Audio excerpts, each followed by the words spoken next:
Hello, कैसे हो प्यारे बच्चों। पढ़ाई करने में मज़ा आ रहा है ना। चलो आज अभी तक हमने पढ़ लिया लॉज ऑफ मोशन की ऑलमोस्ट कंप्लीट थ्योरी पढ़ ली, काइनेमेटिक्स पढ़ लिया। तो आज हम डिस्कस करने वाले हैं कुछ कॉन्सेप्ट बेस्ड क्वेश्चन, है ना। कॉन्सेप्ट बेस्ड क्वेश्चन कैसे हैं कि जिनसे हमें कुछ सीखने को और मिलेगा। वैसे तो हमारे क्लास में सीख ही रहे हैं, लेकिन इससे कुछ सीखने को और मिलेगा। हमारे बेसिक्स की मतलब कहेंगे कि उनका लेवल जो है, हमारी समझ का लेवल जो है बेसिक्स का, वो हमारा बढ़ने वाला आज के क्लास में। ठीक है, हाँ ओके सर बेटा, चलो शुरू करते हैं। तो ये हमारे एक क्वेश्चन दिया हुआ है जिसमें क्या है कि एक ब्लॉक है जिसको F1 फोर्स से मूव किया जा रहा है along an axis, x axis बोल सकते हैं आप इसको। और इनिशियल वेलोसिटी 0 है, वेलोसिटी v हो गई F1 के इन्फ्लुएंस में। उसके बाद में F1 को रिप्लेस कर दिया F2 ने, F2 नेगेटिव डायरेक्शन में लग रहा है। और फाइनली इसकी वेलोसिटी ब्लॉक की F2 के इन्फ्लुएंस में क्या होगी, 0। तो अब ये कह रहा है क्वेश्चन में कि भाई बताओ कि F1 इक्वल टू F2 है, या फिर F1 ग्रेटर है F2 से, या फिर F1 आपका लेसर है F2 से। तो कैसे करेंगे बेटा इस क्वेश्चन को, बता सकते हैं सीधा, देखने से समझ में आ रहा है कि F1 is equal to F2, F1 is greater than F2, या फिर F1 is less than F2। तो समझ में आ रहा है कि भाई आपका अपोजिट डायरेक्शन में फोर्स लग रहा है, 0 से v वेलोसिटी कर दी उसने F1 ने, और फिर अपोजिट डायरेक्शन में फोर्स लग गया F2 और उसने वापस 0 कर दी। तो मतलब दोनों फोर्स बराबर होंगे ना, ऐसा ही है। नहीं ऐसा नहीं है, बिल्कुल ठीक सोच रहे हो आप। जब तक कि हमें क्या नहीं हो, हमें गिवन नहीं हो कि भाई इन्होंने बराबर डिस्टेंस, यानी कि जो x1 इसने डिस्टेंस कवर की 0 से v पहुंचने के लिए, और उसके बाद में x2 डिस्टेंस की v से वापस 0 पहुंचने के लिए, अगर ये इक्वल हैं दोनों डिस्टेंस, तो क्या होगा कि भाई टाइम भी आपका 0 से v, काइनेमेटिक्स के कॉन्सेप्ट याद करो, हमने पढ़े थे इस तरह के केस जिसमें क्या हुआ कि एक पार्टिकल है जो मूव कर रहा है किसी वेलोसिटी, मतलब इनिशियल वेलोसिटी 0 है, किसी एक्सेलरेशन a से मूव कर रहा है कहाँ पर, एक दूसरे पॉइंट पर, और उसकी वेलोसिटी हो जाती है v, राइट। फिर v से वापस उस पर एक्सेलरेशन की जगह रिटार्डेशन लगता है और वो वापस होता है 0। तो उस केस में हमने डिस्कस किया था कि अगर टाइम दोनों में बराबर है, दोनों में टाइम इक्वल है और इक्वल डिस्टेंस कवर करके वो 0 होते हैं, तो फोर्स इक्वल होंगे बेटा, है ना। इस कंडीशन में हम इसमें कुछ भी नहीं कह सकते। इफ अगर ये कंडीशन है, okay just 1 second, if T1, मतलब T1 कौन सा टाइम हो गया यहां से यहां पहुंचने के लिए, T1 is equal to T2, अगर ऐसा है तो क्या हो जाएगा हमारा x1 is equal to x2। क्यों? क्योंकि हमारी वेलोसिटी है वो 0 से v पहुंचती है, ठीक है, यहां से v से 0 पहुंचती है, राइट। दैट मीन्स कि एक्सेलरेशन जो है, एक्सेलरेशन का जो मैग्नीट्यूड कह सकते हो आप a1, मतलब अगर यहां से यहां तक a1 था तो आपका ये किसका हो जाएगा, ये इक्वल हो जाएगा a2, जो आपका रिटार्डेशन है कहाँ से, इस पॉइंट से इस पॉइंट के बीच में, राइट। तो उस केस में जब दोनों का मैग्नीट्यूड सेम हो गया तो हम कह सकते हैं F1 इक्वल टू F2, ये हमारी कंडीशन बनती है। अगर ये गिवन नहीं है कि x1 और x2 के बीच में क्या रिलेशनशिप है, या टाइम कितना लग रहा है उनमें, T1 और T2 कितना टाइम है उनके बीच में, रिलेशनशिप गिवन नहीं है, तो हम ये फोर्स के बारे में डिसाइड नहीं कर सकते कि भाई फोर्स कैसे होंगे, ये फोर्स इक्वल है कि नहीं है। क्योंकि हो सकता है ये फोर्स आपका ज़्यादा हो तो ये कम दूरी में इसको, मतलब कम डिस्टेंस कवर करने पर ही v वेलोसिटी इम्पार्ट कर दे, और ये फोर्स हमारा कम हो तो क्या करेगा, डिस्टेंस आपकी ज़्यादा हो जाएगी, टाइम आपका ज़्यादा लगेगा वापस वेलोसिटी को 0 होने में। समझ में आ रही बात, हाँ। और अगर ये इसका उल्टा ट्रू है तो भाई इसको टाइम 0 से v वेलोसिटी लेके जाने में ज़्यादा टाइम लगेगा, ज़्यादा डिस्टेंस कवर करनी पड़ेगी, और इसको कम टाइम में फिनिश कर देगा, राइट। तो समझ में आ रही है बात, हाँ। जब तक कि हमें T1 T2 का रिलेशनशिप नहीं पता, या फिर x1 x2 का रिलेशनशिप नहीं पता, तब तक हम इनमें से किसी भी कंडीशन को अप्रूव नहीं कर सकते, राइट। ओके बेटा, F1 is greater than F2 condition क्या होगा, समझ में आ गई ना, हाँ। F1 is lesser than F2 condition भी समझ में आ गई कि क्या होगा कि जब F1 is greater than F2 है, that means A1 is greater then A2। F1 is less than F2 है तो A1 is greater than less than A2। That means कि जो उसको यहाँ 0 से v वेलोसिटी पहुँचने में टाइम लगेगा वो हमारा F1 अगर F2 से ग्रेटर है तो A1 ग्रेटर होगा, तो मतलब जल्दी पहुंच जाएगा। A2 वापस V से 0 पहुंचने में जो टाइम लगेगा, A2 लेसर है A1 से तो टाइम ज़्यादा लगेगा। सिंपल सा आप एनालाइज कर सकते हो बेटा, ठीक है। हाँ, बेसिक कॉन्सेप्ट है। चलो नेक्स्ट क्वेश्चन पे। हाँ, आप सोच रहे होंगे सर काइनेमेटिक्स पढ़ा रहे हो या फिर हमें एनएलएम पढ़ा रहे हो। बेटा एनएलएम और काइनेमेटिक्स में जो कॉन्सेप्ट हैं, उन कॉन्सेप्ट को अगर दोनों को यूज करके हम कुछ बेहतर क्वेश्चन बना सकते हैं, तो वही वैसे ही क्वेश्चन हम इनको डिस्कस कर रहे हैं, ठीक है। हाँ, तो ये देखो क्या हो रहा है, यहाँ पर एक बॉल है, बड़ी बॉल है जिसका मास m1 है, दूसरी छोटी बॉल है जिसका मास m2 है। उन पर वो क्या कर रहे हैं, ऊपर की तरफ में थ्रो कर रहे हैं u वेलोसिटी से। इनिशियल वेलोसिटी u है इसकी भी, इनिशियल वेलोसिटी इसकी भी u है, दोनों की इनिशियल वेलोसिटी सेम है, राइट। और मास दोनों का डिफरेंट है। अब क्या कर रहे हैं कि एयर रेजिस्टेंस यहाँ पे नीचे की तरफ लग रहा है, इस पर एयर रेजिस्टेंस नहीं, एफ आर जो फोर्स है ये आपका एयर रेजिस्टेंस की वजह से फोर्स है। समझ में आ रही बात। हाँ, तो क्या हो रहा है, मतलब अभी तक हमने जो केस डिस्कस किए थे काइनेमेटिक्स में, वो ये थे कि हम जो रेजिस्टेंस फोर्स है, किसका, एयर का रेजिस्टेंस फोर्स है, उसको हम नेग्लिजिबल मान के चल रहे थे, ठीक है। लेकिन यहाँ पर वो नेग्लिजिबल नहीं ले रहे हैं। यहाँ पर गिवन है कि भाई एफ आर आपका नीचे की तरफ लग रहा है, रेजिस्टेंस 4 लग रहा है। अगर ये बॉल ऊपर जा रही है तो वो नीचे अपोजिट डायरेक्शन में। एयर रेजिस्टेंस कहाँ लगता है बेटा, हमेशा जो वेलोसिटी है किसी भी ऑब्जेक्ट की जो एयर में मूव कर रही है उसकी अपोजिट डायरेक्शन में। Very good. तो अगर ऊपर की तरफ जाएगी बॉल तो नीचे की तरफ लगेगा एयर रेजिस्टेंस, अगर नीचे आ रही है बॉल तो ऊपर की तरफ लगेगा। सिंपल सी बात है बेटा। तो यहाँ पे हमारी दो बॉल है, एक का मास m1 है, दूसरे का मास m2 है। इसने हाइट, मैक्सिमम हाइट जो अटेन की वो आपके h1 की और इसने h2 की। तो अब हमें बताना है कि if m1 is greater then m2 तो क्या होगा कि भाई हाइट का जो रिलेशनशिप है कि h1 is greater then h2 होगा, या h1 is equal to h2 होगा, या फिर h1 लेस देन h2 होगा। ये हमें कैलकुलेट करना है। सोचो एक बार, थोड़ा सोच के करना है बेटा, सिंपल है। अगर इसमें वेरिएशन कहाँ पे आ रहा है, सर हम तो कर चुके हैं इस तरह क्वेश्चन कि क्यों, क्योंकि सर ए तो सेम रहेगा। हाँ बिल्कुल, काइनेमेटिक्स में ए सेम होता है, लेकिन यहाँ पर ए किसके इक्वल होगा, वो माइनस जी के। अगर अपवर्ड डायरेक्शन मूवमेंट है तो माइनस जी हो जाएगा, ए इक्वल टू माइनस जी। और इनिशियल वेलोसिटी सेम है तो हाइट भी सेम होनी चाहिए सर, है ना। मास पे तो डिपेंड करता नहीं है। बिल्कुल सही कह रहे हो बेटा, मास पे डिपेंड नहीं करता है। लेकिन एफ आर आपका यहाँ पे कंसिडर कर रहे हैं। एफ आर आपको सर एफ आर तो सेम है दोनों पर, बिल्कुल सेम है। लेकिन एफ आर की वजह से जो एक्सेलरेशन में जो डिफरेंस आएगा वो आएगा, एक में आएगा आपका एफ आर बाई m1, यानी कि ये जो एक्सेलरेशन का जो डिफरेंस आएगा ना, हाँ मान लो ए डैश ले लेते हैं इसको, और इसमें आएगा F R by m2, right. और m1 क्या है, m1 ग्रेटर है किससे, m2 से। तो इसका जो भी u वेलोसिटी बनी है ना, हाँ, तो एक्सेलरेशन इसमें क्या हो गया, सपोज ये हमारा a1 है, a1 हम कह रहे थे माइनस जी लग रहा है सर, माइनस जी। और ये भी जी नीचे की तरफ है, ये भी एफ आर की वजह से नीचे की तरफ एक्सेलरेशन लगेगा। तो ये कितना है, F R by m1 plus F R by m1, right. तो ये हमारा एक्सेलरेशन हो गया किस पर, बॉल 1 पर। इस पर एक्सेलरेशन कितना हो गया, g plus F R by m2, और इसका माइनस क्योंकि नेगेटिव डायरेक्शन ले रहे हैं ना। हाँ, ये हमारा a2 हो गया बेटा, ऊपर की तरफ जाने में ना, ठीक है। हाँ, तो अब समझ में आ रही है बात। हाँ, किस वजह से, तो वैल्यू किसकी ज़्यादा होगी, एफ आर बाई m1 की या एफ आर बाई m2 की, किसकी वैल्यू ज़्यादा होगी, ध्यान करो सर। m1 ग्रेटर है तो ये वैल्यू हमारी क्या होगी, कम होगी, और ये ज़्यादा होगी, F R by m2। That simply means कि जो g में ऐड हो रहा है एक्सेलरेशन, मतलब नेगेटिव डायरेक्शन में जो ऐड हो रहा है, कौन सा, m1 के केस में वो हमारा कम हो रहा है। यानी कि जो ग्रेटर मतलब नेगेटिव डायरेक्शन में जो एक्सेलरेशन होगा वो इस केस में कम है और इस केस में ज़्यादा है, m2 के केस में। समझ में आ रही बात। हाँ, यही है बेटा कॉन्सेप्ट, इसमें यही है कि आप एफ आर को कितने अच्छे तरीके से इसमें एनालाइज कर पाते हो कि नहीं कर पाते हो।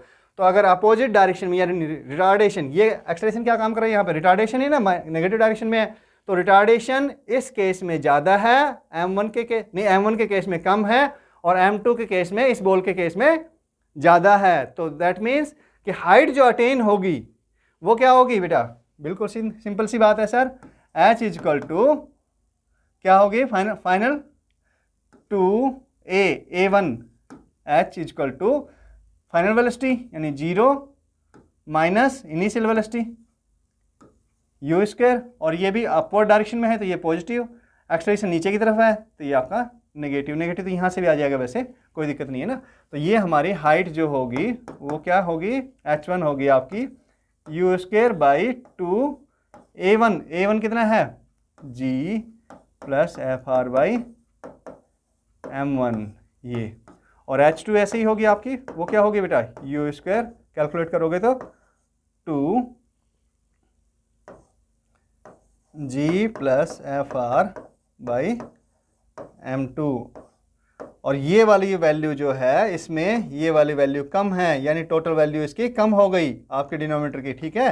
तो h1 क्या हो गया, बढ़ गया, ये कॉमन है, ये कॉमन है दोनों में, यू तो यू स्क्वायर कॉमन है आपका, और ये वैल्यू ज़्यादा हो गई तो h2 की वैल्यू कम आएगी।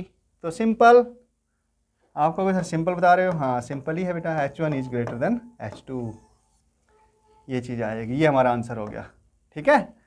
मज़ा आया क्वेश्चन करने में?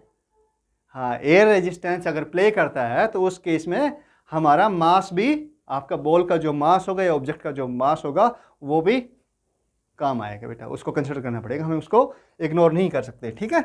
Very good. अब चलो देखो इसी तरह का दूसरा क्वेश्चन है। अब क्या कह रहे हैं कि एक ऐसे सरफेस पर पहुंच गए हम, मतलब ऐसे प्लेनेट पर पहुंच गए जिसमें क्या हो रहा है कि आप जिस भी डायरेक्शन में मूव करो वहां पर उसका जो एनवायरनमेंट है, एनवायरनमेंट आपको सपोर्ट करता है, कोई फोर्स मतलब फोर्स अप्लाई करता है। कैसे? अगर आप इधर मूव कर रहे हो तो आपको इधर फोर्स अप्लाई कर रहे हैं थोड़ा हल्का सा ना, और अगर आप इधर मूव कर रहे हो तो आपको इधर भी फोर्स लग रहा है, आप ऊपर मूव कर रहे हो तो आपको ऊपर भी पुश मिल रहा है, और आप नीचे की तरफ मूव कर रहे हो तो आप नीचे की तरफ भी पुश मिल रहा है आपको, ठीक है। तो इस तरह का सीन है। ऐसे एक प्लेनेट पे पहुंच गए हो, हाँ पहुंच सकते हो, हाँ आने वाले फ्यूचर में हो सकता है बेटा, ये सब पॉसिबल है। तो ऐसा एक इमेजिनरी एनवायरनमेंट है उसका, राइट। ये कह रहा है क्वेश्चन में कि एक बॉल है जो कि यू वेलोसिटी से अपवर्ड डायरेक्शन में मूव करना शुरू हुई, उसका ग्रेविटेशनल एक्सेलरेशन नीचे की तरफ लग रहा है, राइट। तो ये आपका यहाँ से move he you velocity impart की, तो धीरे धीरे वेलोसिटी कम होगी तो डिस्टेंस आपकी कम होती जाएगी, जो अगर इक्वल टाइम इंटरवल की बात कर रहे हैं ना हम, तो डिस्टेंस कम होती गई, कम होती गई, कम होती गई, फाइनल वेलोसिटी 0 हो गई। अच्छा, इसमें क्या करें कि एफ आपका ऊपर की तरफ ही लग रहा है, जब भी ऊपर आ रहा है तो एफ क्या है, देखो force exerted by imaginary atmosphere, उस प्लेनेट पे जो इमेजिनरी एटमॉस्फेयर है ना, उसने जो फोर्स एक्सर्ट किया वो है बॉल पर ऊपर की तरफ एक्सर्ट कर रहा है। अब क्या हो रहा है कि फाइनल मैक्सिमम हाइट तक पहुंच गई बॉल, और उसके बाद में क्योंकि जी अपोज कर रहा है ना फोर्स, ये तो एफ ऊपर की तरफ लग रहा है लेकिन जी तो अपोज कर रहा है ना उसका, हाँ, तो ये आपका एफ जो है वो जी के एम जी के कंपेरिजन में कम है बेटा, है ना, ठीक है, हाँ बिल्कुल कम है। तो यहाँ पर क्या हुआ, अब उसके बाद में वापस आने शुरू होगी, तो एफ ने अब क्या हुआ, एफ की डायरेक्शन बदल गई, अब ये इधर सपोर्ट करने लग गया जी को, इधर तो जी को अपोज कर रहा था, ऊपर की तरफ लग रहा था, लेकिन यहाँ पर नीचे की तरफ लग रहा है। अभी बताया ना मैंने, क्या कर रहा है कि जिस डायरेक्शन में आपकी वेलोसिटी है, जिस डायरेक्शन में आप बढ़ रहे हैं, मूव कर रहे हैं, उसी डायरेक्शन में आपको पुश करता है, राइट। तो पहले आप इधर पुश मूव कर रहे थे बॉल, तो उसको ऊपर की तरफ पुश कर रहा था, अब नीचे की तरफ मूव कर रही है बॉल, फाइनल हाइट मतलब मैक्सिमम हाइट तक पहुंचने के बाद में, तो नीचे की तरफ पुश कर रहा है, उसको सपोर्ट कर रहा है, राइट। तो अब ये हुआ है कि भाई उसको ऊपर जाने में, बॉल को यहाँ से ऊपर जाने में टाइम t1 लगा, कितना t1 लगा, और वापस आने में टाइम t2 लगा, कितना टाइम लगा, t2 लगा, right. Upward journey time t1, downward journey time t2। तो अब ये पूछा है कि भाई t1 is equal to t2 है, t1 is greater then t2 है, या t1 is less than t2 है। इसमें भी सोचना पड़ेगा, है ना। जब तक एफ का कोई रोल नहीं था, वहां पर एयर रेजिस्टेंस था, और यहां पर एक इमेजिनरी फोर्स है, राइट। एटमॉस्फेयर एक इमेजिनरी फोर्स लगा रहा है जो कि आपको डायरेक्शन ऑफ मूवमेंट में सपोर्ट कर रहा है बेटा। तो सोचो एक बार क्या हो रहा है, टाइम कौन सा लगेगा यहां पर, किस पे डिपेंड करेगा टाइम, वही एक्सेलरेशन पे डिपेंड करेगा, बिल्कुल ठीक कह रहे हो। तो एक्सेलरेशन ऊपर की तरफ में क्या होगा बेटा, एक्सेलरेशन डाउनवर्ड डायरेक्शन में होगा, है ना। हाँ, अगर मान लेते हैं हम, जब अपवर्ड जर्नी में एक्सेलरेशन अगर आपका a1 है, मतलब रिटार्डेशन कहेंगे यहाँ पर, तो वो क्या होगा, g तो नीचे की तरफ हो गया, प्लस आपका एफ बाई एम, एफ क्या कर रहा है, ऊपर की तरफ है, तो प्लस तो नहीं होगा, ये तो माइनस होगा सर। अगर हम जी को ये माइनस, या फिर ये कह सकते हो कि ऊपर की तरफ प्लस हो गया, जी माइनस हो गया, नीचे की डायरेक्शन को माइनस ले लेते हैं, ऊपर की डायरेक्शन को आप ले लेते हैं, प्लस ले लेते हैं, सो ये एफ बाई एम, तो ये हमारा एक्सेलरेशन हो गया अपवर्ड जर्नी का। डाउनवर्ड जर्नी का अगर हम A2 मान लेते हैं एक्सेलरेशन, क्या मान लेते हैं, let us assume it is A2 downward journey का, तो ये क्या होगा, इसमें F नीचे की तरफ, G भी नीचे की तरफ, सो A2 हो गया आपका G प्लस F/m, क्योंकि F भी सेम है, M भी सेम है, लेकिन ये हो गया नेगेटिव डायरेक्शन में। ठीक है, तो अब बताओ कौन से की वैल्यू ज़्यादा है, अगर इसको भी हम माइनस बाहर ले लेते हैं, okay, minus G minus F/m। अब मुझे बताओ, यहाँ तो इसको ये सपोर्ट कर रहा है, मोशन को, है ना, सपोर्ट कर रहा है, राइट, तो 0 से v वेलोसिटी जो भी कुछ आएगी वो हो जाएगी, और यहाँ पर इसको अपोज कर रहा है, तो वैल्यू किसकी ज़्यादा है, इसकी या इसकी। जब ये अपोज कर रहा है तो क्या करेगा, टाइम आपका ज़्यादा लेगा, है ना, टाइम ज़्यादा लेगा ना वेलोसिटी 0 होने में। क्यों ज़्यादा लेगा बेटा, क्योंकि ये वैल्यू कम है, G से माइनस हो गया F/m, और यहाँ पे G को प्लस कर रहा है F/m, राइट। तो देखो क्या हो गया, अब टाइम कैसे लगेगा, सर सिंपल सी बात है, इसमें ज़्यादा सोचने वाली बात कहाँ पर है। अगर मान लो A की जो एक्सेलरेशन की जो वैल्यू है वो कम है, तो क्या होगा, इसको वेलोसिटी को, मतलब क्योंकि A नेगेटिव डायरेक्शन में काम कर रहा है, तो वेलोसिटी को 0 होने में टाइम ज़्यादा लगेगा। और क्योंकि जे अगर शीश एक बार सोचो कि F को एक बार आपने क्या कर लिया, नेग्लिजिबल मान लिया, F को नेग्लिजिबल मानने के बाद में क्या होगा, जितना टाइम ऊपर जाने में लगेगा उतना ही टाइम नीचे आने में लगेगा। यहाँ पे रोल किसका आ रहा है, F का रोल आ रहा है, तो यहाँ पे F अपोज कर रहा है तो टाइम ज़्यादा लगेगा बेटा, G को अपोज कर रहा है ना, यहाँ पे G को सपोर्ट कर रहा है, तो उतनी वेलोसिटी इंपार्ट करने में टाइम ज़्यादा क्या होगा, टाइम कम लगेगा। यहाँ पे A की वैल्यू मतलब एक्सेलरेशन की जो वैल्यू है वो कम हो रही है, यहाँ पे एक्सेलरेशन की वैल्यू F बढ़ा रहा है, तो टाइम किस में कम लगेगा, वापस डाउनवर्ड जर्नी में टाइम कम लगेगा। सो सिंपल ऑब्जर्वेशन से क्या आ रहा है हमारा, T1 is greater then T2, ये हमारा आंसर हो गया। समझ में आई बात, यहाँ पे F इसको G को क्या कर रहा है, कम कर रहा है, इसके रोल को कम कर रहा है, यहाँ पे G के रोल को बढ़ा रहा है, तो एक्सेलरेशन को एक तो कम कर रहा है, तो क्या होगा, वेलोसिटी को 0 होने में समय ज़्यादा लगेगा, एक्सेलरेशन कम है तो टाइम ज़्यादा लगेगा ना उतनी डिस्टेंस कवर करने में। सिंपल सा लॉजिक है बेटा, हाँ, ज़्यादा सोचने वाली बात नहीं है, ठीक है, हाँ। और अगर एक्सेलरेशन ज़्यादा है तो उतनी डिस्टेंस को कवर करने में क्या लगेगा, टाइम कम लगेगा सर, ठीक है। अच्छे क्वेश्चन है, थोड़ा सा अगर नहीं भी समझ में आया बाय द वे तो वापस सोचना है इसको। अच्छा ये देखो, एक ये क्वेश्चन क्या है आपका, इसमें कह रहा है कि भाई एक ब्लॉक रखा हुआ है इंक्लाइन वेज पर, जिसमें कि फ्रिक्शन 0 है इस सरफेस पर, और ये ब्लॉक जो वेज है वो A0 एक्सेलरेशन से मूव कर रहा है इस डायरेक्शन में, सो दैट कि ब्लॉक जो m मास है जिसका वो स्लिप ना करे, तो n की वैल्यू क्या होगी, so that m doesn't slip on the veg.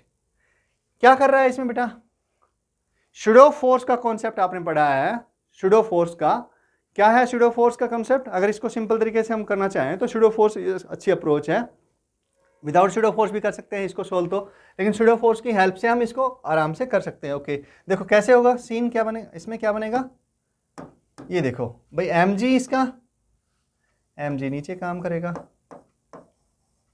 Right, towards the centre of earth. अब ये mg और n जो है ये सरफेस से ऊपर की तरफ काम करेगा बस, और तो कोई फोर्स नहीं है ना इस पर, हाँ।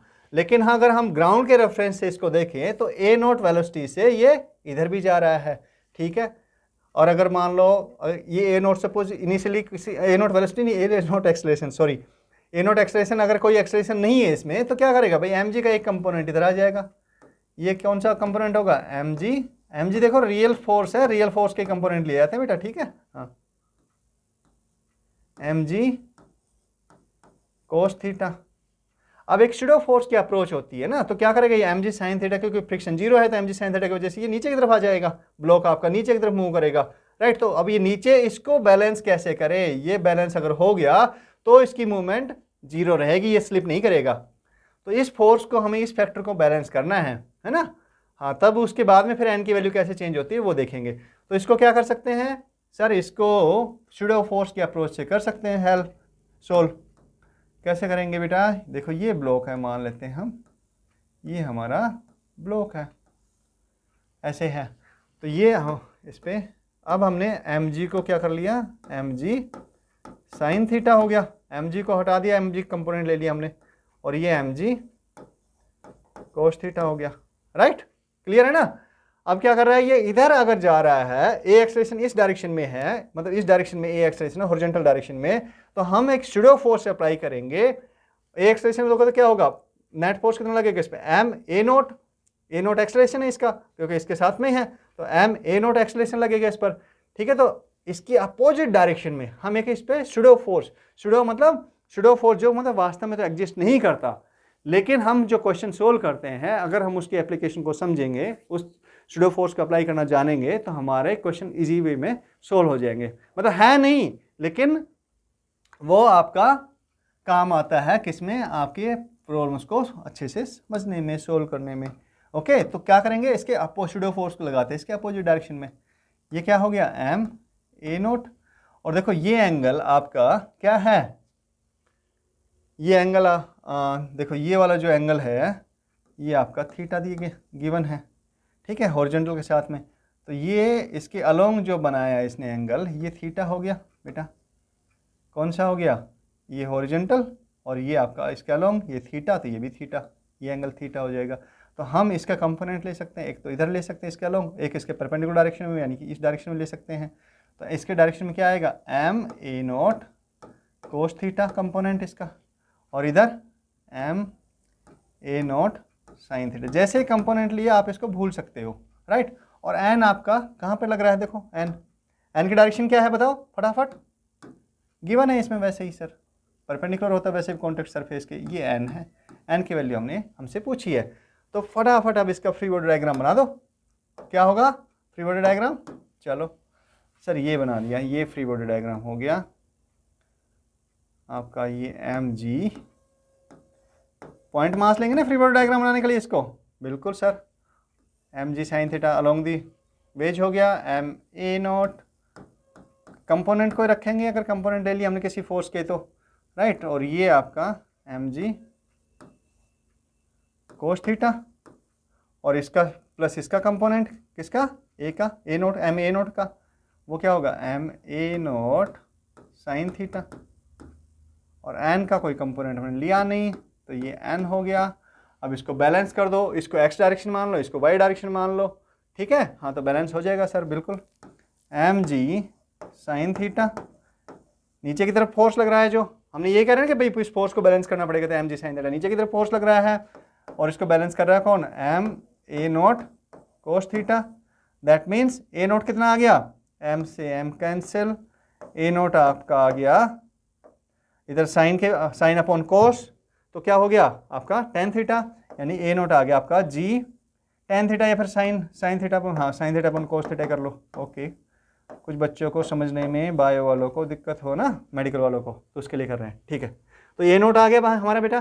ठीक है, ए नोट की वैल्यू आ गई ना, हाँ वेरी गुड। अब क्या करेंगे, हमें निकालना क्या है, हमें चाहिए क्या, नॉर्मल रिएक्शन चाहिए, तो इस डायरेक्शन में फोर्स ले लेंगे। ये फ्री बॉडी डायग्राम है आपका, तो इस डायरेक्शन में कौन सा फोर्स है, ये एन, ये पॉजिटिव डायरेक्शन ले ली वाई हमने। आप कहेंगे सर इंक्लाइन पे वाई क्यों ले रहे हो, सर वाई तो हमेशा ऐसे होती है बेटा, वाई एक्स और वाई एक्सिस को मानना वो हमारे ऊपर डिपेंड करता है कि कौन सी डायरेक्शन को हम एक्स मानते हैं, किसको वाई मानते हैं। लेकिन हाँ, दोनों के बीच में एंगल 90 होना चाहिए, वो मत करना कि सर हमारे ही ऊपर डिपेंड करता है, एंगल लेस देन 90 या मोर देन 90 नहीं होता, दोनों डायरेक्शन के बीच में एंगल आपको हमेशा 90 लेना है। ठीक है, गुड। तो इस डायरेक्शन देख लेते हैं, तो एन इज इक्वल टू क्या हो गया, चलो यार चेंज करते हैं इसको। Okay, so N is equal to आपका एन ये हो गया, एन इस डायरेक्शन में इसको बैलेंस कर रहे हैं क्योंकि कोई मूवमेंट नहीं इस डायरेक्शन में, तो सीधा हम कह सकते हैं बैलेंस कर रहे हैं, है ना। बैलेंस की हमने कंडीशन पढ़ी ली है। अगर अभी तक आपने वो क्लास अटेंड नहीं की बेटा, तो आप अटेंड कर सकते हो, ताकि आपकी समझ का लेवल और बढ़ जाए इसमें, है ना। M A sine theta plus आपका M G cos theta, M G cos theta. Okay, a naught की वैल्यू रख सकते हैं यहाँ से, हाँ सर रख सकते हैं। सो एम इंटू क्या है, a naught G sine theta upon cos theta, so G sine theta upon cos theta into sine theta, ये वाला साइन थीटा बच गया ना जो, हाँ sine theta plus M G cos theta बेटा। ठीक है, अब देखो यहाँ पे एम जी यहाँ पर भी है, एम जी इधर भी है, कॉमन आ गया, कॉमन आ गया ना, हाँ एम जी कॉमन आ गया कोस थीटा, क्योंकि यहाँ पे इसके अपॉन में सब कुछ कोस थीटा है, इसके अपॉन में 1 है, तो कोस थीटा आपका एलसीएम आ गया, राइट। तो क्या होगा आपका एम जी, तो हम कॉमन ले लेंगे, इंटू कोस थीटा आपका LCM, cos theta LCM, right. हाँ तो कोस थीटा एलसीएम आ गया, तो ये तो आपका sine sine sine sine sine square theta हो गया, sine into sine sine square theta, plus आपका कोस थीटा 1 से करेंगे तो कोस थीटा आ गया, कोस थीटा को इससे मल्टीप्लाई करेंगे तो कोस स्क्वायर थीटा आ गया, कोस स्क्वायर थीटा, ये हो गया cos square theta plus sign square theta 1 होता है बेटा, ट्रिग्नोमेट्री आपने पढ़ी है ना। हाँ तो ऊपर बच गया एम जी और नीचे आ गया cos theta, very good. So that means N की वैल्यू क्या आ गई हमारी, M G upon cos theta. जब एन की वैल्यू ये होगी तो हमारा जो ब्लॉक है एम मास का, इसकी मूवमेंट कोई नहीं होगी, ये स्लिप नहीं करेगा, राइट। सिंपल अप्रोच है, सूडो फोर्स की अप्रोच हमने इसमें अप्लाई की है बेटा। इक्वेशन तो आपको लिखनी पड़ेगी, फ्री बॉडी डायग्राम हम बनाना जानते हैं, और किस तरह से हम कंपोनेंट लेते हैं किसी भी फोर्स के, वो भी हमने डिस्कस कर रखा है, ठीक है। हाँ अगर आपने बाय द वे अभी तक नहीं वीडियो चेक नहीं किए हैं, आपको समझ में नहीं आ रहा है, कुछ कॉन्सेप्ट में डाउट है, तो बिल्कुल आप उन वीडियो को चेक कीजिए, उनमें आपकी समझ का लेवल बढ़ जाएगा, ठीक है। ओके बेटा, चलो नेक्स्ट क्वेश्चन देखते हैं। अब ये देखो इसमें क्या कर रहा है कि एक लिफ्ट है जिसमें एक बच्चा है, किस पे, वेइंग स्केल पर स्टैंड कर रहा है। तो ये कह रहा है कि आइडेंटिफाई द कंडीशंस, क्या है जिसमें आर क्या है, इसकी रीडिंग है किसकी, वेइंग स्केल की, जिसमें R is greater than M G, M बच्चे का मास है और एम जी हो गया उसका बच्चे का वेट। अगर मान लो लिफ्ट ए एक्सेलरेशन से, ए नोट एक्सेलरेशन से ऊपर की तरफ जा रही है, अपवर्ड डायरेक्शन मूवमेंट है, और दूसरी कंडीशन है कि आपकी ए नोट एक्सेलरेशन से नीचे आ रही है, क्लियर है। तो कब कब ये कंडीशन बनेंगी, तो बेटा हमने पढ़ा था कौन सा, बिल्कुल सर अपरेंट जी का जो कॉन्सेप्ट हमने पढ़ा था, अगर आपको ध्यान हो तो पिछले से नहीं, अभी कुछ क्लासेस हो चुकी है उसको, तो लिफ्ट वाली जो केस है बेटा एक बार उसको आप स्टडी कर सकते हो वापस, ठीक है। हाँ तो अगर बाय द वे आपके दिमाग से निकल गया है तो कब कंडीशन बनेगी, तो जैसे हमें पता है कि जैसे लिफ्ट ऊपर के डायरेक्शन में जाती है, अपवर्ड डायरेक्शन में जाती है, तो हमारी जी की जो वैल्यू है, यानी जी की वैल्यू जी डैश बन जाती है, और वो हो जाती है क्या, अपरेंट वैल्यू उसकी जी प्लस ए नोट। हमने सिंपल समझी था ये कॉन्सेप्ट, जी प्लस ए नोट। और अगर ये नीचे की तरफ आ रही है तो जी डैश की वैल्यू बन गई हमारी, मतलब ग्रेविटेशन अपरेंट जी, अपरेंट ग्रेविटेशनल एक्सेलरेशन, ये हो गया आपका जी माइनस ए नोट। आप सीधा जहाँ पे जी हो वहाँ पे जी नोट रख सकते हो, और जी नोट की वैल्यू अगर अपवर्ड डायरेक्शन में ही जा रहा है तो आपका जी नोट जी प्लस ए नोट हो गया बेटा, और अगर डाउनवर्ड डायरेक्शन में है तो जी माइनस ए नोट हो गया, ठीक है। अब हमें यह भी पता है वेइंग स्केल का जो कॉन्सेप्ट हमने पढ़ा था कि वेइंग स्केल किसके इक्वल होता है, आपका आर के, उसकी रीडिंग किसके इक्वल होती है, नॉर्मल रिएक्शन के। और नॉर्मल रिएक्शन कैसे होता है, अगर हम इसका नॉर्मल रिएक्शन देखें तो देखो इसके फ्री बॉडी डायग्राम बना सकते हो आप। चलो हम इसको भी, ये भी कैसे है इसको भी थोड़ा डिस्कस कर लेते हैं, ओके 2 मिनट लगेंगे। तो इसका फ्री बॉडी डायग्राम बना सकते हो, किसका भाई, आपका वेइंग स्केल का। वेइंग स्केल पे क्या हो रहा है, बच्चे की नॉर्मल रिएक्शन लग रही है ना, वो किसके इक्वल है, वो एम जी के इक्वल है। तो चलो फ्री बॉडी डायग्राम बनाते हैं इसका।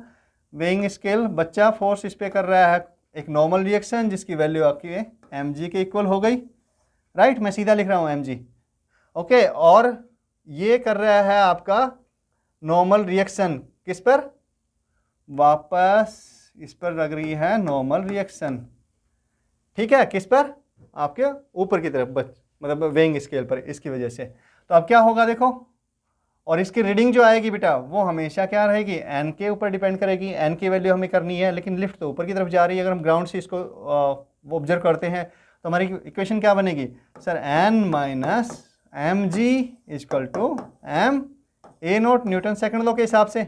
अब मैं इनको ज़्यादा एक्सप्लेन नहीं कर रहा हूँ क्योंकि हम सब पढ़ चुके हैं बेटा। अगर आपने बाय द वे अभी भी आपको इनको समझने से इक्वेशन सीधे लिख रहे हैं, इनको समझने में कोई दिक्कत हो रही है तो आप पिछले वीडियोज़ को ठीक से समझिए, उनमें देखिए, कॉन्सेप्ट को समझिए और फिर इसको देखिएगा, आपको और अच्छी समझ में आएगा, ठीक है। तो एन इजकल टू सीधा हो गया N is equal to M G plus A naught, right. और एन यही रीडिंग होती है बेटा। मैंने यही कहा कि जी को किससे रिप्लेस कर दिया हमने, सीधा N is equal to M G लिख सकते हैं ना हम सीधे, हाँ। तो रीडिंग हो एम जी के इक्वल होती है, तो यहाँ पे क्या हो गया, एम जी प्लस ए नोट हो गया। ए नोट वेलोसिटी से जा रहा है, ठीक है। ऐसे ही है, आप इसमें लिखेंगे इक्वेशन तो ये आपको G M G minus a note मिल जाएगा, राइट। तो कब होगा ये ग्रेटर, देखो रीडिंग आपकी ये होगी, क्या कह रहा है, चलो मैं इसको हटा देता हूँ अभी ना, ठीक है, ओके। अब क्वेश्चन को थोड़ा सा और समझ लेते हैं। ये कह रहा है कि रीडिंग आर फॉर रीडिंग, ठीक है, इसकी रीडिंग, ठीक है, इसकी रीडिंग किसके इक्वल होगी, एन के इक्वल होगी, यानी इनडायरेक्टली वो कह रहा है कि भी N is greater than M G कब होगा। तो हमें ये समझ में आ गया एन की वैल्यू क्या होगी, एन की वैल्यू एम जी प्लस ए नोट होगी बेटा। हाँ, ये एम जी से ग्रेटर है क्या, जब अपोजिट डायरेक्शन में जा रहा है तो ए एक्सेलरेशन से, बिल्कुल सर ग्रेटर है। तो एक केस जो आ गया R is greater than M G, यानी कि जो एन क्या है, आर और एन तो सेम है ना, रीडिंग उसकी एन के, जो इसकी रीडिंग है वो आपके एन के इक्वल ही होगी, मैं बार बार बता चुका हूँ, कोई बच्चा कंफ्यूज नहीं होना चाहिए अब। तो क्या होगा आपका एम जी प्लस ए नोट, आपका ए नोट जब तक 0 से बड़ा है, इट इज़ ग्रेटर देन 0, तब तक ये टर्म आपकी बड़ी रहेगी, ये टर्म छोटी रहेगी। दैट मीन्स जब भी लिफ्ट ऊपर की तरफ जाएगी तो उसका जो अपरेंट वेट है, मतलब वेइंग स्केल जो वेट बताएगा वो उसके एक्चुअल वेट से, बच्चे का अगर वेट 50 kg है और जी मतलब ए एक्सेलरेशन से ऊपर की तरफ जा रहा है, यानी जी उस केस में क्या मान सकते हैं, 10 मान सकते हैं, तो उसका 50 kg से अगर लिफ्ट ऊपर की तरफ जा रही है तो इसकी रीडिंग जो 50 kg से ज़्यादा होगी। समझ में आ रही है बात, क्लियर है ना। अगर नीचे की तरफ आ रही है उल्टा हो जाएगा, जी माइनस ए, तो मतलब कम होगी। तो ये केस हमें समझ में आ गया कि सर जब ऊपर की तरफ लिफ्ट जा रही है तो R is equal to M G होगा फॉर अपवर्ड मूवमेंट। तो हम इसमें सीधा लिख सकते हैं upward with A acceleration, A note acceleration है ना। हाँ, ये हो गया। लेस देन कब होगी, जब डाउनवर्ड मूवमेंट हो किससे, ए नोट एक्सेलरेशन से, ओके। और इक्वल कब होगी, इक्वल होगी सर जब इसके एक्सेलरेशन कुछ हो ही ना हो, तो एम जी हो जाएगा, ए नोट की वैल्यू 0 हो, यानी कि आपके या तो रेस्ट में हो या फिर आपका वी कांस्टेंट हो, कांस्टेंट वेलोसिटी चलेगा तो भी कोई दिक्कत नहीं है ना। हाँ, क्या स्पेस कम दिखाई पड़ रहा है कि नहीं बच्चों आपको, हाँ बोर्ड छोटा रह जाएगा ना। हाँ, वी कांस्टेंट हो गया ना, ये कांस्टेंट के केस में हो गया। लेकिन यहाँ पे रुकने वाली बात है, पता है आपको एक कंडीशन ऐसी भी आती है जब ये अपवर्ड डायरेक्शन में जा रहा है ना। अपवर्ड डायरेक्शन में क्या करें कि भाई अपवर्ड डायरेक्शन में एक्सेलरेशन से जा रहा है तो आपका आर जो होगा वो एम जी से ज़्यादा होगा, मतलब बच्चे का जो अपरेंट वेट है वो 50 kg, एक्चुअल वेट 50 kg है, तो अपरेंट वेट जो आपका वेइंग स्केल दिखाएगा वो 50 kg से ज़्यादा दिखाएगा। लेकिन इसमें एक पेच है। क्या है वो पेच, ये है बेटा कि जैसे ही लिफ्ट आपकी ए एक्सेलरेशन से मूव कर रही है अपवर्ड डायरेक्शन में, लेकिन जैसे ही एक लिफ्ट क्या होगी, लिफ्ट आपका ऊपर जाके रुकेगी भी तो है ना, ऐसा तो नहीं है कि ए नोट एक्सेलरेशन से चलती रहेगी। तो जैसे ही रुकेगी वैसे ही ए नोट आपका कुछ नेगेटिव डायरेक्शन में लगना चाहिए, मतलब उसकी स्पीड को कम करेंगे तो वो नेगेटिव डायरेक्शन में लगना शुरू हो जाएगा, और नेगेटिव डायरेक्शन में जैसे ही शुरू होगा तो अपवर्ड मूवमेंट में कंडीशन कौन सी बन जाएगी, ये वाली कंडीशन आ जाएगी, मतलब ए नोट आपका नीचे की तरफ लगने लग गया। दैट मीन्स जब लिफ्ट क्या कर रही हो, रिटार्ड कर रही हो, लिफ्ट क्या कर रही है, अपवर्ड डायरेक्शन में जा रही है लेकिन रिटार्ड कर रही है, तो पता है ना कभी लिफ्ट में बैठे होंगे तो वेटलेसनेस फील होने लगती है ना, ऐसा लगता है हल्के हो गए हैं, तो ये वही कंडीशन है।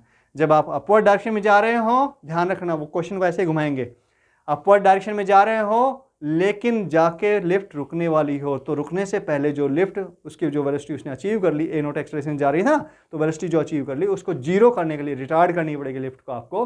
और जब रिटार्ड होगी लिफ्ट तो क्या होगा, रिटार्ड होने पर आपका ये वाली कंडीशन बन जाएगी, अपरेंट जो जी की वैल्यू, अपरेंट वैल्यू है वो जी माइनस उस टाइम का एक्सेलरेशन जो भी A1 A2 A3 या जो भी कुछ आता है वो हो जाएगा, यानी कि उसका जो रिएक्शन है, मतलब रीडिंग जो है वो आपकी आर क्या होगी, ये रीडिंग जो है वो mg से लेस हो जाएगी, है ना, ये वाली कंडीशन आ जाएगी। मतलब अपवर्ड मूवमेंट चल रहा है, अभी भी अपवर्ड मूवमेंट, ध्यान रखना मूवमेंट अपवर्ड ही चल रहा है, लेकिन लिफ्ट क्या कर रही है, रिटार्ड कर रही है, सो दैट कि जो वी वेलोसिटी उसने गेन कर ली थी वो आपकी जीरो हो जाए, उस हाइट तक पहुंचकर जीरो हो जाए। ठीक है, समझ में आ गया कॉन्सेप्ट। यहाँ पर बच्चे मात खाते हैं, ज़्यादातर गलतियाँ करते हैं जो बच्चे बेटा, कि अपवर्ड मूवमेंट है, अपवर्ड मूवमेंट में तो सर ने बताया था कि ज़्यादा ही रहेगी रीडिंग हमेशा, क्योंकि जी प्लस ए नोट हो जाता है, लेकिन जैसे रिटार्ड करना शुरू करती है वैसे ही उसका अपरेंट वेट बच्चे का कम हो जाता है, कम दिखाता है ना, आर की वैल्यू गिर जाती है बेटा। ठीक है, और सेम केस ये है, नीचे आ रही है ए नोट एक्सेलरेशन से, ऊपर से शुरू हो, आप ऊपर से बैठे, आप 20th मतलब आपके 20th फ्लोर है जो, वहाँ से बैठे लिफ्ट में, और उसके बाद लिफ्ट ने एक्सेलरेट करना शुरू किया, नीचे आई, तो लास्ट में जाके जब कुछ फ्लोर रह जाएगी तो वापस जो v वेलोसिटी उसने गेन कर ली उसको क्या करेगी, वो कम करेगी, है ना। तो क्या करेगी, अपवर्ड डायरेक्शन में आपको मतलब उसको रिटार्ड करना पड़ेगा, यानी कि उसको जीरो करना पड़ेगा, क्यों नीचे, नहीं तो नीचे जाके धड़ाम से टकरा नहीं जाएगी, हाँ एक्सीडेंट हो जाएगा, सब टूट फूट जाएगा। तो क्या करना पड़ेगा, उसको रिटार्ड करना पड़ेगा। तो जब ये नीचे आती है और डी एक्सेलरेट करती है, ध्यान रखना नीचे आते टाइम रिटार्ड करती है, डी एक्सेलरेट करती है, उस टाइम पर क्या होगा, यानी कि एक्सेलरेशन अपवर्ड डायरेक्शन में लग गया, तो कंडीशन बन जाएगी ये वाली कंडीशन बन जाएगी बेटा। मैं बार बार समझा रहा हूं, अगर लिफ्ट अपवर्ड जा रही है तो बिल्कुल r ग्रेटर देन mg होगा, लेकिन जैसे ही अपवर्ड डायरेक्शन में जाते टाइम डी एक्सेलरेट करेगी तो r लेस देन mg हो जाएगा बेटा, ठीक है। और जैसे ही आपकी लिफ्ट जब नीचे की तरफ एक्सेलरेट कर रही है तो r क्या होगा, लेस देन mg होगा, लेकिन जैसे ही रिटार्ड करना शुरू करेगी, नीचे की डायरेक्शन में आ रही है, मूवमेंट नीचे की तरफ ही अभी भी, लेकिन रिटार्ड करना शुरू कर दिया, उस टाइम पर आपका r क्या होगा, ग्रेटर देन mg हो जाएगा। यहीं पर बच्चे गलती करते हैं, मैं वापस बता रहा हूँ बच्चों, ध्यान रखना है ना, ठीक है। चलो नेक्स्ट क्वेश्चन पे चलते हैं। अब ये क्या कर रहा है इसमें, देखो ये क्वेश्चन में हमारा एक लिफ्ट है जिसमें कि एक ब्लॉक रखा हुआ है, वेज इंक्लाइन वेज पर, थीटा एंगल है, इसका इंक्लिनेशन एंगल थीटा है।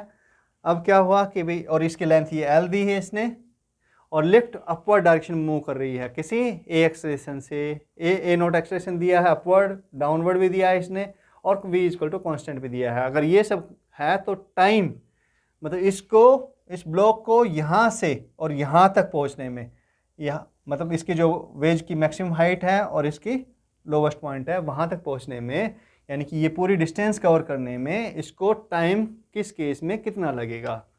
ओके, क्वेश्चन समझ में आया, वापस समझा देता हूँ मैं।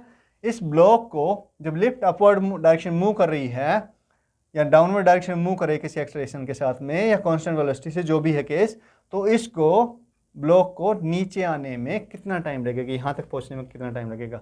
अब क्या होगा बेटा बताओ, अगर लिफ्ट आपकी अपवर्ड डायरेक्शन में मूव कर रही है सपोज, है ना, ये मूव क्यों करेगा, पहली बात तो फ्रिक्शन नहीं है, ऑब्वियसली जब फ्रिक्शन होगा तो मूव नहीं करेगा, फ्रिक्शन नहीं है इसलिए मूव कर रहा है। स्मूथ सरफेस है, स्मूथ सरफेस भी गिवन होगा क्वेश्चन में, तो आपका स्मूथ सरफेस है।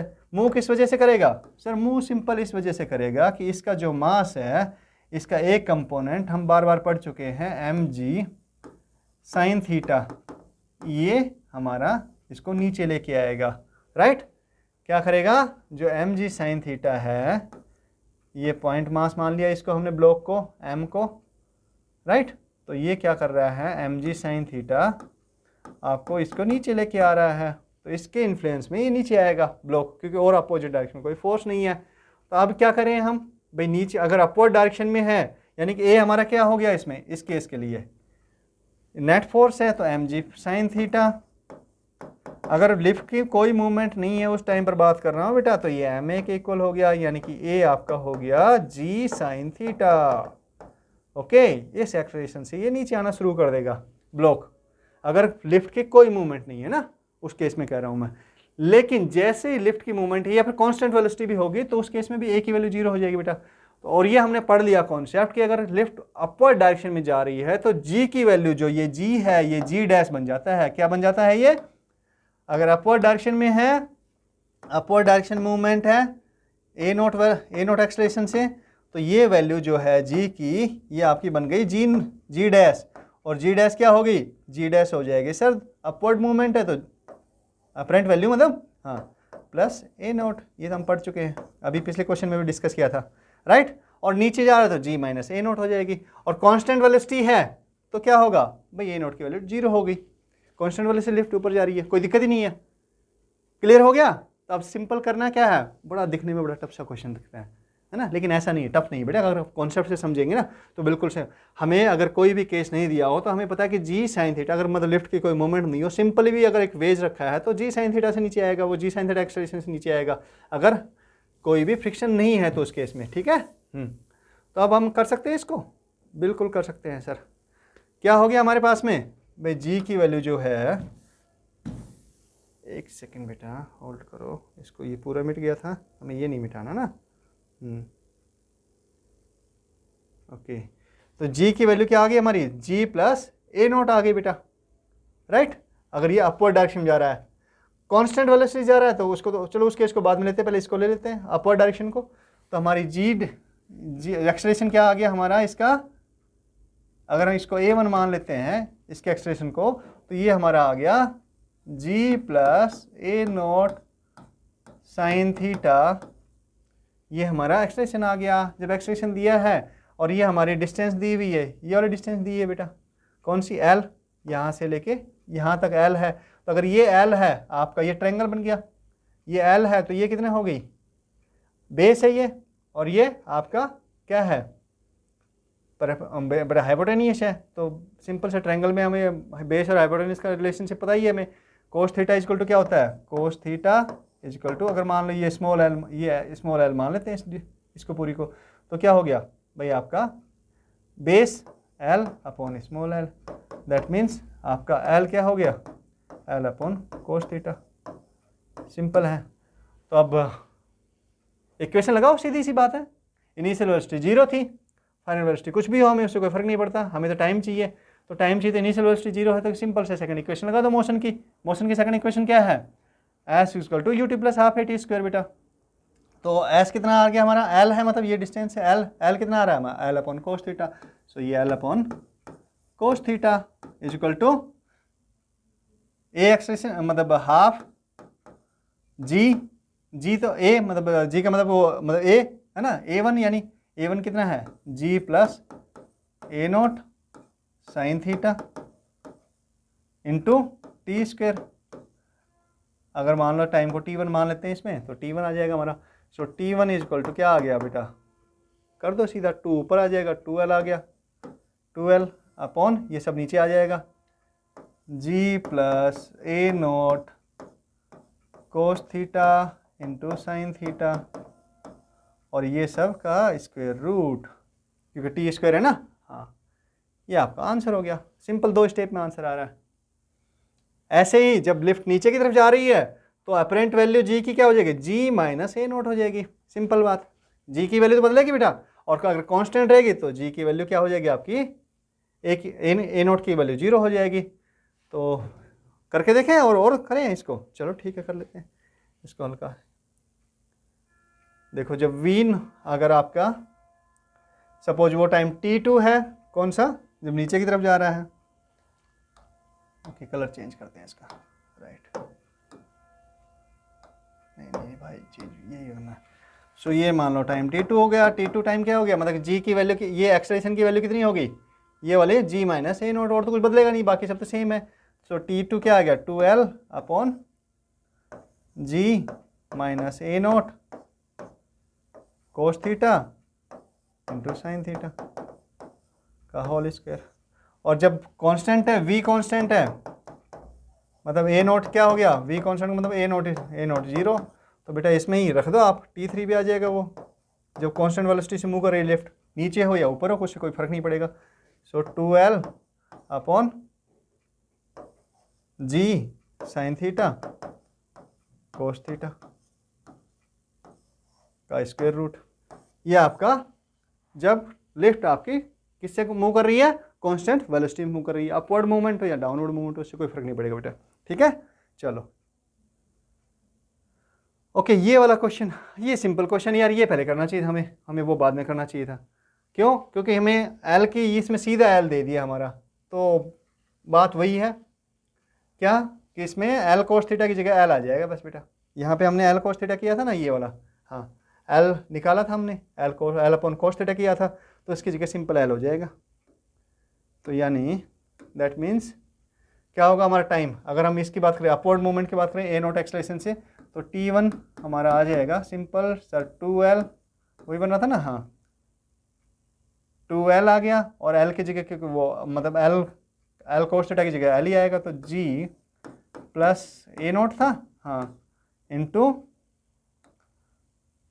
Into sine theta, cos theta तो हट जाएगा उसमें, इंटू साइन थीटा। ये आ गया बेटा। कैसे आया फिर से बता देता हूँ एक बार फटाफट। डिस्टेंस टोटल एल कवर की उसने, initial velocity 0 plus half G जी मतलब ए टी स्क्वायर होता है ना, हाँ ए क्या है sir, G plus A naught sine theta into T square, T one square sorry. So T one is equal to क्या आ जाएगा, 2 इधर आएगा, 2l हो जाएगा, 2l upon G plus A naught sine theta का स्क्वायर रूट। सिंपल, वही चीज़ हो जाएगी बेटा। इसमें कोस थीटा हट गया क्योंकि कोस थीटा हमने उससे निकाला था बस। ऊपर जा रही है नीचे आ रही है लिफ्ट, तो G minus a naught sine theta हो जाएगा। अगर कांस्टेंट वेलोसिटी से अपवर्ड या डाउनवर्ड मूवमेंट है तो ए नॉट की वैल्यू 0 हो जाएगी, 2l upon square root of 2l upon G sine theta हो जाएगा। सिंपल हो गया। बड़ा टफ क्वेश्चन दिखता है, मुश्किल क्वेश्चन दिखता है, लेकिन एक कॉन्सेप्ट बेस्ड है। आपको अपरेंट वैल्यू निकालनी आनी चाहिए जी की, मतलब अगर आपको इसका लिफ्ट का मूवमेंट के हिसाब से जी की वैल्यू, अपरेंट वैल्यू कैसे चेंज होती है, अगर वो सब आपको पता है, कॉन्सेप्ट पता है, तो आप फटाफट इसको कर देंगे। काइनेमेटिक्स की एक सिंपल इक्वेशन लगानी है, क्वेश्चन आपका सॉल्व हो गया। चलो आज की क्लास में इतना ही था।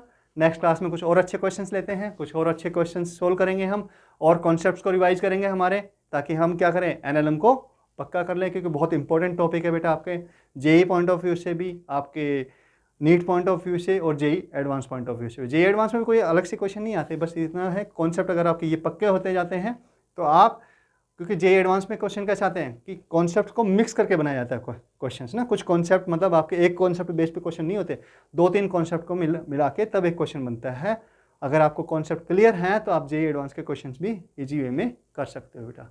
ठीक है, चलिए पढ़ाई करते रहिए, और अगर आपको अच्छा लग रहा है हमारे साथ पढ़ना तो वीडियो को शेयर करना, सब्सक्राइब करना चैनल को, और लाइक करते रहिए। इससे हमें समझ में आता है कि भाई आपको पढ़ना अच्छा लग रहा है, और ताकि हम और अच्छी क्लासेस लेके आएंगे आपके लिए बेटा। ठीक है, चलिए, wish you all the best.